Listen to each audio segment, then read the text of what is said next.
all diplomats from all countries have to deal with the problem of multiple audiences, and they have to play to people in the room in foreign countries, and they have to think about who's paying attention back home. So there's kind of a spectrum of how countries work in that regard, and I kind of think of Chinese diplomats being further along the spectrum of having to care about domestic audiences first and foreign audiences second. That doesn't mean they don't think about foreign audiences, but there's the way that their system work encourages them to think about people watching back home.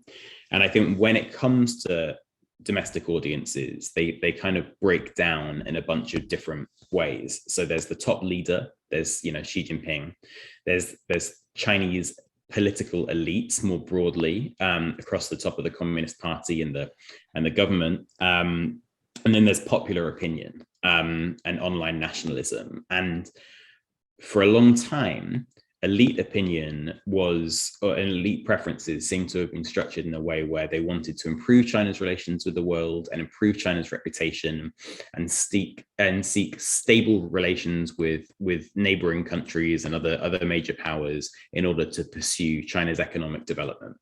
And that's where we saw Hu Jintao's slogan for a harmonious world and things like that. And online opinion and popular nationalist opinion more broadly in China seem to favor, as you know, these are broad brushstrokes. We're talking about 1.4 billion people, but on the whole, popular opinion seemed to favor a more muscular and assertive approach. And, famously, Chinese diplomats were sent calcium tablets in the mail, suggesting that they lacked backbone and they needed to kind of toughen up. And Chinese diplomats in the 90s and the 2000s, and I know from my own interviews now as well, will trawl through internet forums and they'll read online comments about their performance, and they're very aware when they're perceived as being too weak that there is this huge constituency out there that gets angry with them. And even under Xi Jinping, during the border standoff with India, Chinese diplomats logged on to the internet and looked at people who were very angry with them and called them traitors and sellouts, and the same during the trade tensions with the US during the Trump presidency.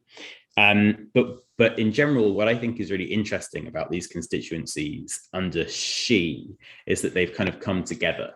So there used to be this, elites wanted a softer approach, online opinion and nationalists wanted a tougher approach. And now I think that it's pretty difficult on a normal day to tell the difference between the rhetoric used by, say, the nationalist newspaper, the Global Times, and the foreign ministry spokespeople. In 2010 or 11, those would have been incredibly different sets of statements. The foreign ministry would have been relatively calm and ameliorative on most issues, and the Global Times would have been, kind of crazy nationalist, really provocative, and they're quite similar now. And so I think that that's quite interesting and striking under Xi, and the fact that Chinese elite opinion has kind of moved in the direction of that popular nationalism, I think means that one of the major constraints, one of the major things holding Chinese diplomats back from using wolf warrior tactics has been removed. So that's really important.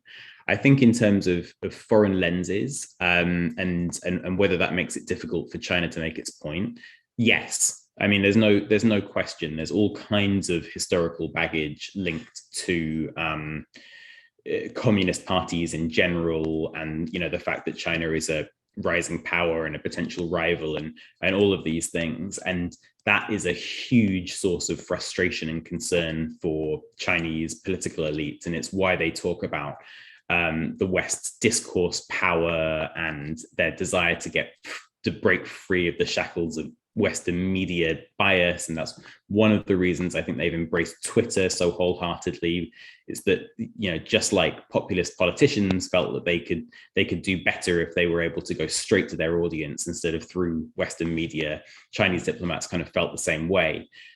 So yes, that's a problem. I guess I would kind of qualify that by saying the problems are more of China's own making than as a result of those kind of audience biases. If you think of the reception of Xi Jinping's speech at Davos in January 2017, the kind of non-China specialists across the Western media hailed that speech and made a huge deal about it. You know, China is now the champion of globalization and openness, and China is seizing the leadership mantle from Trump. But somehow in the years after that, you know, kind of all of that was undone, and it was mostly a result of Chinese foreign policy rather than the bias of audiences listening to them. So that's kind of my long answer.